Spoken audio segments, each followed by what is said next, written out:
Hi guys, welcome back to my channel. My name is Ife Artistry. If this is your first time seeing my videos, you're highly welcome. And if you're a returning subscriber, thank you so much for watching my videos all the time. Okay guys, so in today's video, I'm here to tell you the difference or similarities between baking the face and setting the face. Okay, first of all, we're going to be going with setting the face. So and we're going to be setting the face with translucent powder.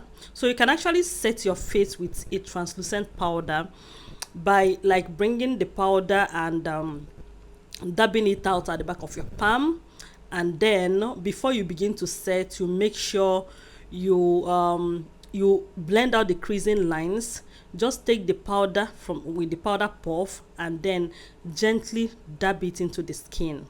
As you dab it, when you bring powder again, please take it out at the back of your palm before you go ahead and dab it into the skin. You can see how gently and how softly I'm doing this process. I am not rushing it.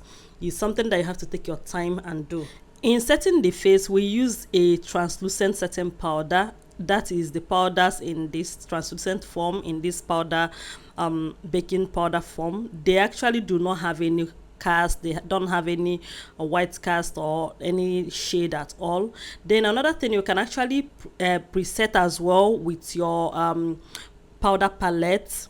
They are all good, but when you are using a palette, you have to be sure you are using the person's exact shade.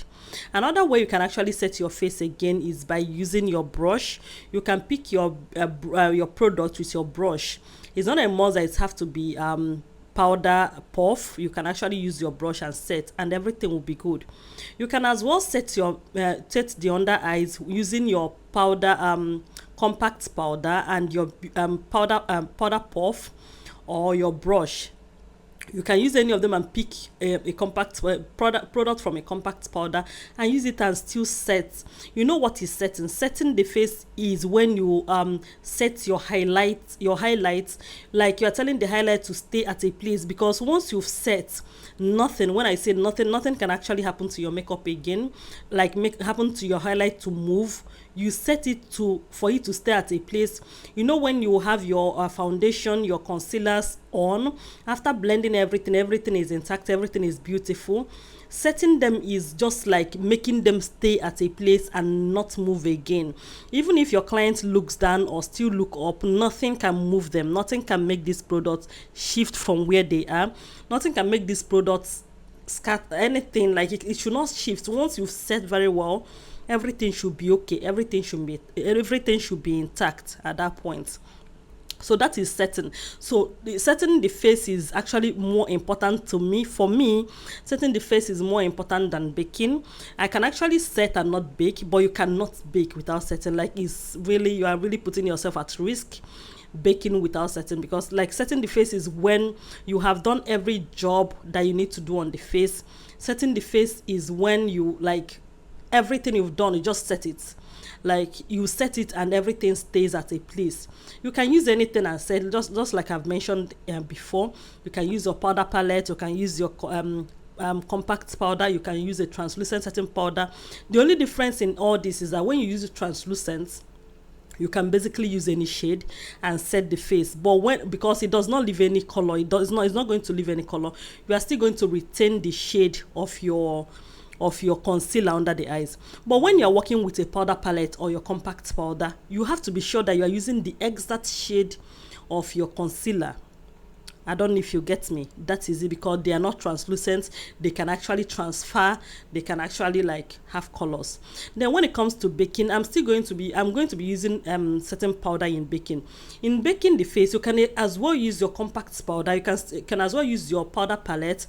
You can as well use your loose powder to bake.